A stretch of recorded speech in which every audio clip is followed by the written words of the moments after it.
In the 1990s, researcher Thomas Stanley spent years studying America's actual millionaires. He expected mansions and luxury cars. Instead, he found modest houses, used trucks, and neighbors who had no idea. Most of them looked completely ordinary. Here's what most people still believe: if someone looks wealthy, they are wealthy. But newer data backs up exactly what Stanley found decades ago. The Federal Reserve reports that the average American household is worth over $1 million. The median household is worth just under $200,000. That gap is not random. It is not about income either. So if looking rich doesn't mean anything, what actually separates people who are quietly building wealth from people who are just performing it? It comes down to one habit almost nobody discusses: staying quiet. That's what this video is about. Because the moment you share your real number, you give someone else the ability to judge you, compare you, or ask you for help you never agreed to give. My name is Alex. If you've ever felt people treat you differently the second they learn what you make, this is for you. Stop explaining yourself. Silence isn't hiding, it's protection. I'm going to show you the 7 things wealthy people never say, and the reasoning behind each one. Once you understand this, you'll stop volunteering information nobody needs, and start deciding who earns access to your numbers. And the first number people think they already understand is the one that's usually wrong. Thing number 1, don't tell anyone your net worth. Here's a question worth sitting with for a second. If you had to guess who in your office actually has money, could you get it right? Probably not. And that's kind of the whole point of this one. Take a guy named David Ferris. David works as a warehouse supervisor outside Charlotte, North Carolina. He drives a 2015 Honda Accord with a cracked windshield he keeps meaning to fix. Nobody at his job would ever peg him as the wealthy one. Meanwhile, his coworker Tyler leases a BMW X5, wears a Rolex Datejust, and just put a down payment on a lake house. Tyler looks like the success story. Here's the twist. David has $1,800,000 sitting quietly in a Vanguard brokerage account. Tyler is $60,000 in debt on the car alone, and the lake house payment is stretching him thinner every month. Same office, same paycheck range, completely different reality. And almost nobody around them knows which one is which. This isn't some rare fluke either. It shows up in the numbers everywhere you look. The average net worth in this country right now is over $1 million. But the median, meaning the number that sits right in the middle of everybody, is just under $200,000. That gap is enormous. And it exists because a small number of people at the top are pulling the average way up, while most people are living somewhere much closer to that median.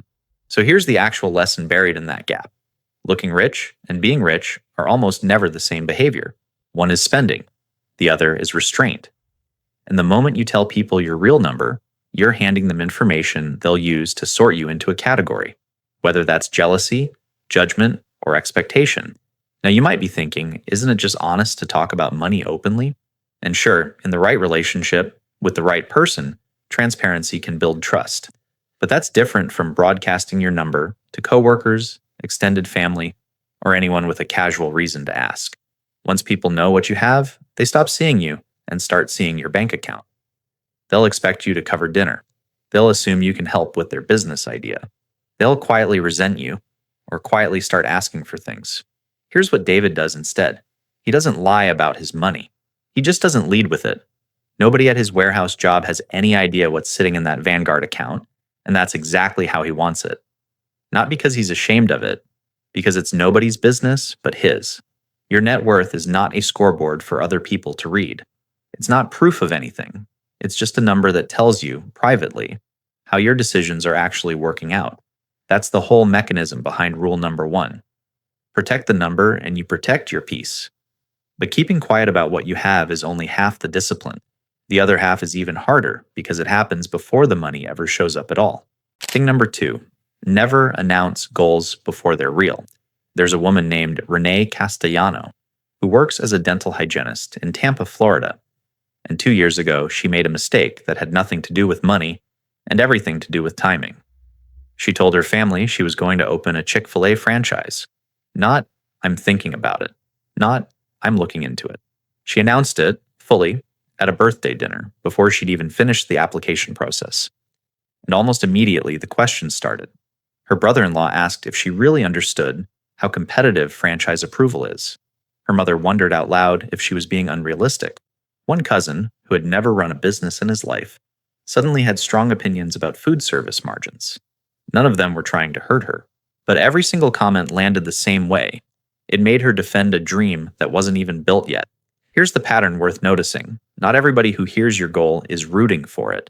Some people are encouragers, but a lot of people are doubters, and here's the uncomfortable part. They're not always doing it on purpose. If you succeed at something they've talked themselves out of, it forces them to look at their own excuses. So instead, without even realizing it, they talk you out of it first. It feels like concern. It usually isn't. So what did Renee do differently the second time around? She started saving toward a paid-off house in Scottsdale, Arizona. And this time, she didn't tell a single person until the closing paperwork was already signed. No dinner announcement. No family group chat update. She just built it, quietly, in the background of her regular life. Is that a little lonely? Sometimes, yeah, honestly. There's something nice about sharing a goal while you're chasing it. But there's a real cost to that too, and most people never stop to weigh it. Every time you talk about a goal before it's finished, you spend a little bit of the energy that goal actually needed. You get a small hit of validation from describing it, and your brain treats that almost like you've already made progress, even though nothing has actually changed yet. That's really the whole mechanism here. A goal that's still forming is fragile. It doesn't need an audience, it needs protection. The same way a plant doesn't grow faster because you keep digging it up to check the roots. Now, that doesn't mean you need to go it completely alone. There's a real difference between sharing a goal with one person who's actually going to help you think it through, and mentioning it to everyone who happens to ask what's new with you. Renee still told her financial advisor about the Scottsdale house. She just stopped telling her extended family. So work quietly, save quietly. Let the results speak once they actually exist, and not a moment before. And once that goal is finally funded and sitting somewhere safe, a new question shows up right behind it. One about exactly how much of that money should ever leave the account. Thing number 3, don't tell anyone your cash reserves. A guy named Walter Kessler found out the hard way that having money saved and announcing you have money saved are two very different decisions. Walter works as an HVAC technician in Des Moines, Iowa, and for years he'd quietly built up a cushion in a Marcus by Goldman Sachs, high-yield savings account. Nothing flashy, just steady deposits month after month. Then one night at a cookout, his brother-in-law mentioned he was short on rent, and Walter, trying to be helpful, said he had a decent emergency fund if things got tight. That was it. That was the whole sentence. Within 2 months, he'd been asked for a loan 3 separate times. Here's the thing most people don't think about until it happens to them. The moment someone finds out you have accessible cash, you stop being a person and start being a resource. Can you cover this? Can you front that? Can you help out just until payday? And look, Walter's not a cold guy. He wants to help people. But there's a difference between choosing to help and being expected to simply because you are honest about a number. And here's what makes that number worth protecting in the first place. Right now, the typical American emergency fund sits at around $5,000, and that's actually down from about $10,000 just the year before. Worse than that, well over half of Americans currently say they couldn't cover a surprise $1,000 expense using savings at all. So if you're one of the people who actually has a real cushion, you're already in a smaller group than you might think. That alone changes how people treat the information once they have it. Let's put a real number on what that cushion is actually doing for you. Say Walter keeps $5,000 in that Marcus account, earning around 4.1% right now. That's roughly $205 a year, just sitting there, doing nothing but existing as a buffer. It's not exciting money. It's not going to buy a Rolex or a vacation, but it's the difference between a car repair being an inconvenience and a car repair turning into a credit card balance you're still paying off a year later. That's the actual purpose of the fund. It's not for showing off. It's not for other people's emergencies either, even when it's tempting to help. It's for the one moment your own life throws something unexpected at you, and you need to handle it without unraveling everything else you've built. So Walter changed his answer. Now, when money comes up at a cookout, he just says he's doing okay and moves the conversation along. No numbers, no details. Not because he's hiding something shameful, but because that account exists to protect his stability. Not to become a group chat every time someone hits a rough month. Keeping the amount private is one layer of protection, but there's a second layer just as important, and it has nothing to do with how much money there is. It has to do with exactly where that money is sitting. Thing number 4, don't tell where your money lives. Here's a strange fact. The people who did the most damage to Diane Whitfield's finances never touched a single dollar she had saved. Diane manages a dental office in Scottsdale, Arizona, and over the years, she'd mentioned, casually and separately, that she banked with Chase, kept her retirement account at Fidelity, and used a specific credit union near her office for auto loans.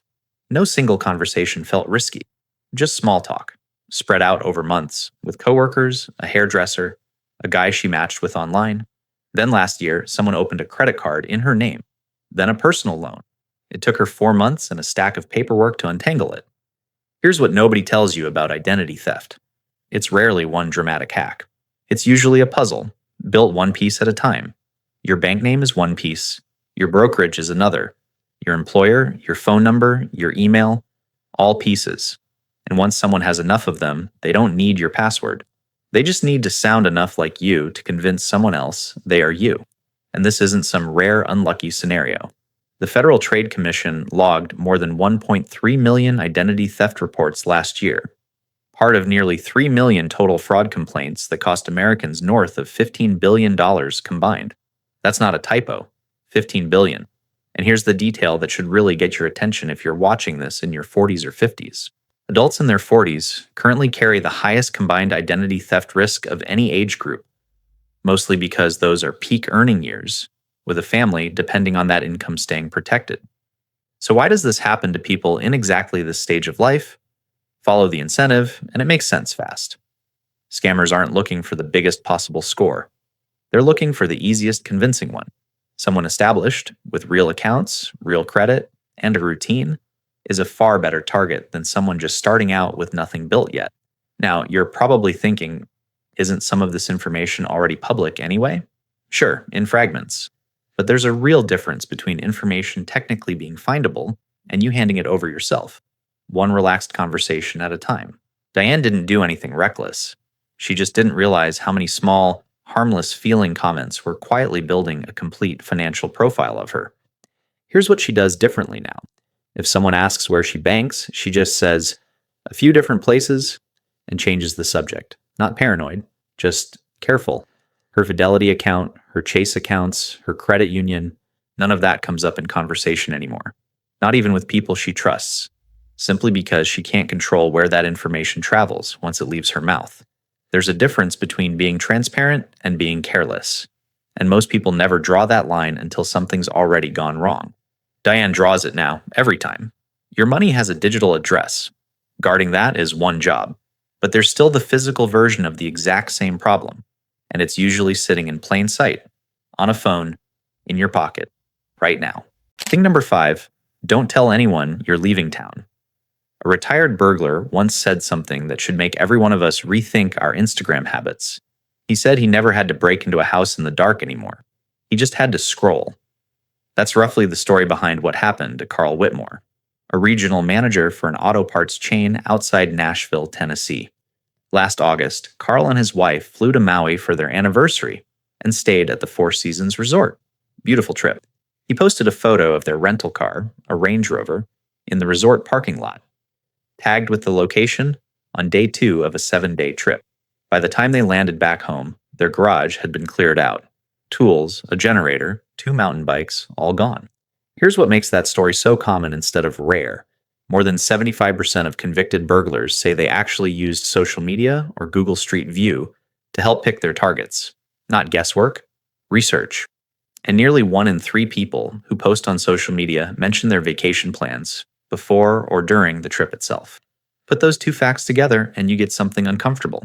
Residential burglary claims in this country consistently peak in August, which happens to be exactly when the most people are traveling and exactly when the most people are posting about it in real time.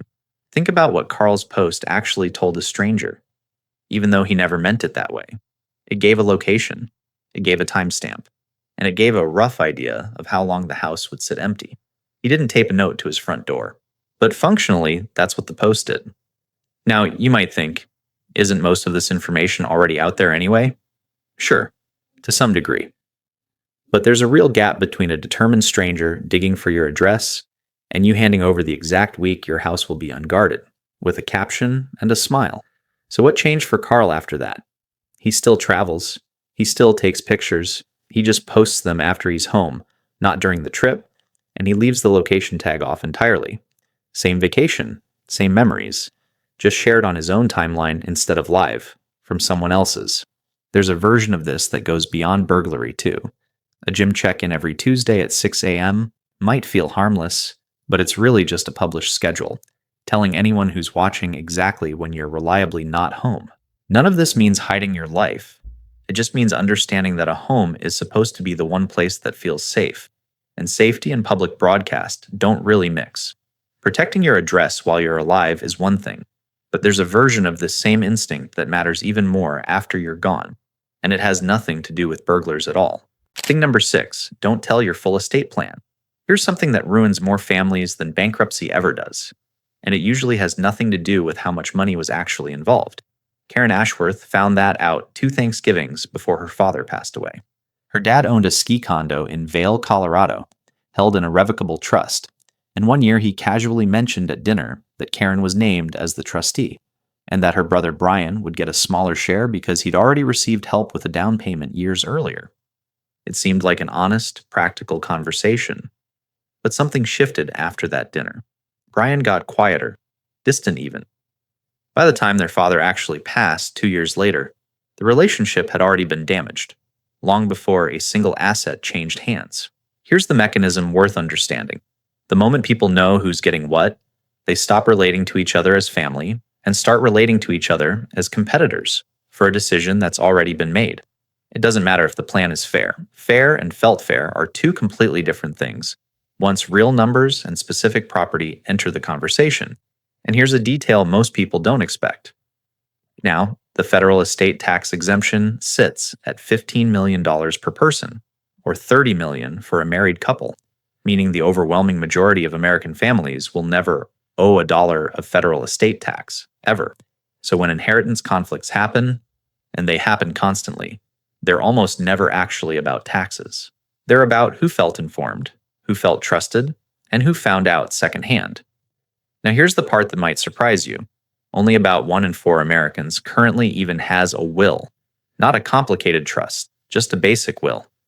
And that gap is actually part of why charitable bequests, meaning gifts left to organizations after death, have been quietly declining. People aren't avoiding the paperwork because they don't care. They're avoiding it because these conversations feel so uncomfortable that it's easier to just not have them. So what should you actually take from Karen's situation? The problem was never that her father had a plan. Plans are good. Plans are responsible. The problem was announcing the details of that plan at a dinner table to people who then had years to sit with it before anything was final. The people who need to know your estate plan are narrow and specific. Your attorney, maybe your financial advisor, the actual executor so they know their role in advance. That's close to the full list. Extended family, in-laws, and anyone who might ask out of curiosity rather than necessity don't need the details. They need to know a plan exists and that it's been handled. That's it. Karen still talks to Brian, but she's told me the relationship never fully went back to what it was before that Thanksgiving, which is exactly why she's chosen not to discuss a single detail of her own plan with her own children, not yet. Protecting how your money moves after you're gone is one kind of privacy, but there's one more thing people hide for a completely different reason, and it isn't about protection at all. Thing number 7, don't tell anyone how much you give. There's a small detail about the wealthiest, most sophisticated donors in the country that most people never notice. Many of them have quietly built anonymity directly into how they give, on purpose, as part of the actual structure. Take Gloria Denton, a physical therapist in Baton Rouge, Louisiana.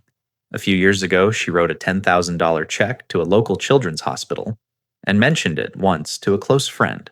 That friend mentioned it to someone else. Within a month, Gloria was fielding calls from 3 different organizations asking if she'd consider a similar gift. She hadn't done anything wrong. She just found out that generosity, once it's public, stops being entirely hers. Here's the thing that changes the moment giving becomes visible. It stops being about the person you helped, and it starts being about how the gift makes you look. That's not a moral failing. It's just how attention works. Once other people know the number, giving becomes something they can rate, compare, or expect again next year. And look, Americans give an enormous amount of money. Total charitable giving in this country recently topped $590 billion in a single year, and individuals accounted for close to $400 billion of that on their own, about 2/3 of the entire total. That's not a small, quiet habit. That's one of the largest financial behaviors in the country, and most of it happens without a headline attached. Here's the detail that really says it all, though. Donor-advised funds, which are basically accounts built specifically for charitable giving, currently hold somewhere around $250 billion in assets.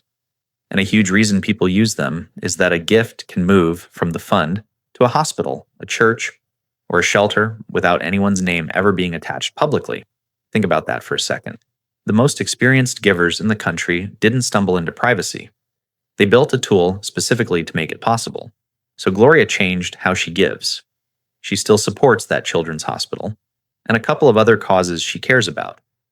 She just stopped telling anyone the number, or sometimes even that she gave at all.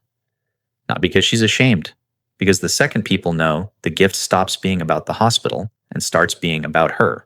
You're probably thinking, doesn't public giving inspire other people to give too? Sometimes, sure. There's nothing wrong with modeling generosity in general terms. But there's a real difference between saying, giving matters to me, and listing the exact dollar amount every time. One invites people to reflect. The other invites people to keep score. The best-run giving in this country is often designed so you never hear about it. That's not an accident. That's the model. 7 things now, all pointing at the same quiet truth. None of them were really about hiding money at all. Every one of them was about deciding, deliberately, who gets access to it. Silence isn't hiding. It's a decision. So here's the realization worth sitting with. None of this was ever about secrecy for its own sake. It was about who earns the right to know something true about your life, your net worth, your goals, your cash, your accounts, your address, your estate plan, your giving. 7 different things, one identical rule underneath all of them. Information is access, and access should be earned, not handed out because someone asked or because staying quiet felt awkward in the moment. Notice this the next time you feel the urge to explain yourself, to prove a number, or to fill a silence with a detail nobody actually needed. That urge is worth questioning before you follow it. Building wealth was never just about making more money. Apparently, protecting it quietly is half the actual job, and almost nobody talks about that part. There's a follow-up question worth asking, though. If silence protects the money, what protects the relationships around it? The ones that money quietly changes without anyone noticing? If this helped you see your own habits differently, share it with someone who needs to hear it, and drop a comment on which one of these 7 hit closest to home.